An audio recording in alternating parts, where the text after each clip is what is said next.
Her Har Mahadev to all my friends. अभी हम हरिद्वार में हैं और आपने देखा ही होगा कि अब तक का हमारा सफ़र बहुत ज़्यादा प्लेजेंट नहीं रहा in terms of our experience और हेल्थ। तो अभी तक हम चीज़ों को बहुत ज़्यादा एंजॉय नहीं कर पा रहे थे, लेकिन हमारी अगली विजिट एक ऐसी जगह थी जो पर्सनली मुझे बहुत ही ज़्यादा अट्रैक्ट कर रही थी। इसी के साथ हम पहुंच जाते हैं दक्षेश्वर महादेव के मंदिर। फ्रेंड्स, ऐसा भी कहा जाता है कि भगवान शिव एक रात इस स्थान पर रुके हुए थे। इस मंदिर का नाम माता सती के पिता दक्ष प्रजापति के नाम पर रखा गया है। फ्रेंड्स, अभी हम आ चुके हैं मंदिर प्रांगण में। हम अभी पार्किंग में और अभी मेन टेम्पल में हम विजिट करने वाले हैं। जैसे ही हम मंदिर के गेट पर पहुंचते हैं, हमें सामने ही भगवान शिव रौद्र रूप में अपनी पत्नी माता सती को अपनी गोद में उठाए हुए खड़े हैं। गाइस, हम लोग दक्षेश्वर महादेव मंदिर में आ चुके हैं और आप सामने देख सकते हैं ये गेट से जैसे ही हम एंटर करते हैं भगवान शिव जी की प्रतिमा बनी हुई है। काफ़ी क्रोधित नजर आ रहे हैं। सती का शाब्दिक अर्थ होता है सच्चा या पुण्य। माता सती को दक्षिणायनी या दाक्षायणी के नाम से भी जाना जाता है, जिसका शाब्दिक अर्थ होता है दक्ष की बेटी। माता सती माँ शक्ति का ही एक रूप माना जाता है, जिन्हें हिंदू धर्म में वैवाहिक सुख और दीर्घायु की देवी माना जाता है। दक्ष प्रजापति ब्रह्मांड के रचयिता ब्रह्मा जी के ही पुत्र थे और भगवान ब्रह्मा जी ने ही दक्ष प्रजापति को यह सलाह दी थी कि वे माता शक्ति का आह्वान करें और उन्हें अपनी बेटी के रूप में जन्म लेने के लिए उनसे आग्रह करें। दक्ष प्रजापति ने ऐसा ही किया और माता मान गई, लेकिन उन्होंने चेतावनी भी दी कि अगर उनके साथ कभी दुर्व्यवहार हुआ तो वे अपने शरीर का त्याग कर देंगी। फ्रेंड्स, अभी हम मंदिर अंदर एंटर करने के लाइन में लगे हुए हैं क्योंकि मंदिर बंद होने वाला है, ऐसा हमें बताया गया है। और आप देख सकते हैं यहाँ पे यज्ञ कुंड बना है, दक्ष यज्ञ कुंड बना हुआ है, जहाँ पे माता सती अग्नि में कूदकर कुंड में अपने आप को झोंक दिया था उन्होंने, क्योंकि उनसे बर्दाश्त नहीं हुआ था कि उनके पिताजी दक्ष जो थे वो उन्होंने उनके पति का अपमान, जो भगवान शंकर थे उनका अपमान किया था और यहीं पे वो सती को प्राप्त हुई थी। तो गाइस, अंदर फोटोग्राफी एंड वीडियोग्राफी अलाउड नहीं है, सो हम लोग आपको बाहर आके मिलते हैं।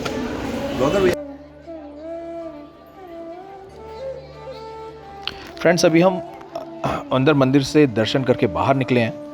बताया जाता है कि ये वही स्थान है जहाँ पे माता सती ने अपने आप को यज्ञ कुंड के हवाले कर दिया था। फ्रेंड्स, वहाँ से बाहर निकलकर अभी दूसरे प्रांगण में प्रवेश करते हैं। यहाँ पे माता सती का जन्म स्थल है, ऐसा मेंशन है, तो वो चलिए चलते हैं। राजा दक्ष की बहुत सारी बेटियां थीं और माता सती उनमें सबसे छोटी थी और उन्हें सबसे ज़्यादा प्यारी भी थी। ऐसा भी माना जाता है कि भगवान ब्रह्मा शिव जी से माता सती का विवाह कराना चाहते थे और उन्हें सांसारिक मामलों में लाना चाहते थे। फ्रेंड्स, इस मंदिर से दर्शन करने के बाद हम जैसे ही बाहर निकलते हैं, गलियों के रास्ते कुछ अन्य मंदिरों के दर्शन करते हुए हम उस स्थान पर पहुंचते हैं जहां ऐसा माना जाता है कि इसी स्थान पर माता सती का जन्म हुआ था।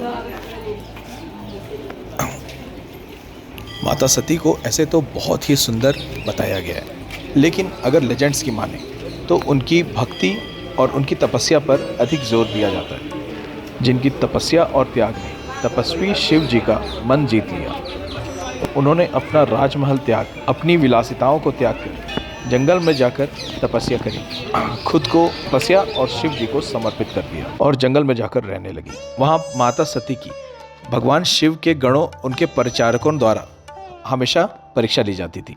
अंत में भगवान शिव ने उनकी इच्छाओं को पूरा करते हुए विवाह के लिए सहमति दे दी और राजा दक्ष की अनिच्छा के बावजूद और भगवान ब्रह्मा के साथ पुजारी के रूप में सेवा करने के कारण उनका विवाह नियत समय पर संपन्न हुआ और सती माता भगवान शिव जी के साथ कैलाश में चली गई। दक्ष प्रजापति और भगवान शिव के बीच तनाव और भी बढ़ जाता है जब दक्ष प्रजापति भगवान शिव के विषमताओं के कारण, उनके विषम व्यवहार के कारण उन्हें नापसंद करने लगते हैं। भागवत महापुराण के अनुसार राजा दक्ष ने माता सती के स्वयंवर की व्यवस्था की, जहां भगवान शिव को छोड़कर बाकी सभी को आमंत्रित किया गया था। जब माता सती ने शिव जी को नहीं देखा तो अपने पति को चुनने के लिए उन्होंने एक माला हवा में फेंक दी और वहाँ पर भगवान शिव प्रकट हुए और वो माला उन पर आ गिरी और इस प्रकार माता सती और भगवान शिव जी का विवाह संपन्न हुआ। शिव पुराण में किसी भी प्रकार की विरोध का उल्लेख ऐसे तो नहीं है, लेकिन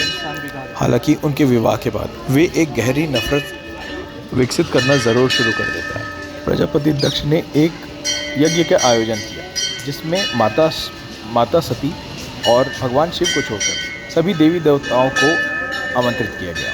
माता सती सभी से मिलना चाहती थी, इस वजह से आमंत्रण को अनौपचारिक बताते हुए वे जाने का जिद करने लगे। इस पर भगवान ने पहले असहमति जताई, लेकिन उनकी जिद को देखते हुए अपने गणों के साथ उन्हें वहां भेज दिया।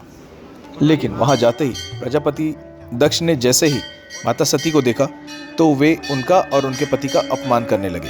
अपने पति का अपमान ना सहते हुए माता सती ने अपने आप को यज्ञ के हवाले कर दिया और अपने प्राणों का त्याग कर दिया।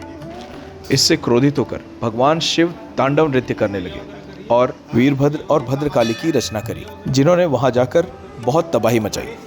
और वीरभद्र ने दक्ष प्रजापति का सर धड़ से अलग कर दिया और वहां उपस्थित सभी लोगों को मार गिराया। भगवान शिव, जिन्हें सर्व क्षमाशील कहा जाता है, उन्होंने उसके बाद सभी लोगों को फिर से जीवित कर दिया। दक्ष प्रजापति को जिंदा कर उनके सर की जगह बकरे का सिर लगाया गया। क्रोधित भगवान शिव ने माता सती को अपनी गोद में उठाया और क्रोध में वे ब्रह्मांड के चक्कर लगाने लगे। इसे देख उन्हें शांत करने के लिए उन्हें भगवान विष्णु ने अपना सुदर्शन चक्र चलाया, जिससे माता सती के अंगों के कई टुकड़े हुए और वे 51 अलग अलग स्थानों पर गिरे, जिन्हें आज हम शक्तिपीठों के नाम से जानते हैं, जो कि 51 शक्तिपीठ अलग अलग जगहों पर मंदिरों के रूप में हम दर्शन करते हैं। और कुछ छोटे शक्तिपीठ भी हैं जिन्हें बिंदु धाम के नाम से जाना जाता है। ये वो स्थान है जहां पर माता सती की रक्त के छींटे पड़े, बूंदें गिरी।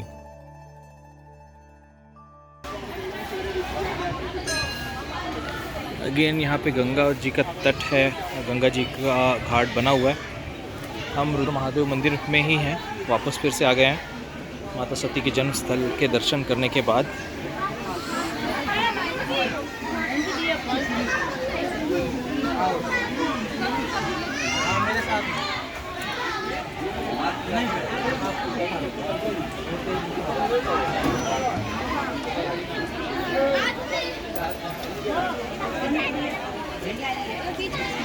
और ये काफ़ी पुराना बरगद का वृक्ष लग रहा है।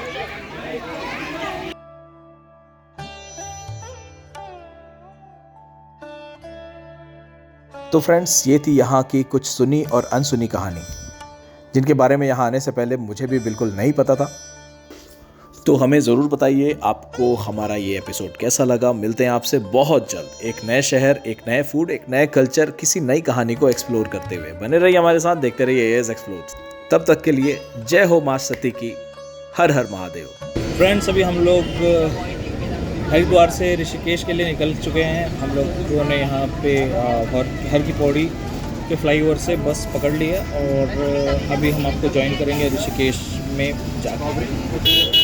बने रहिए हमारे साथ, देखते रहिए।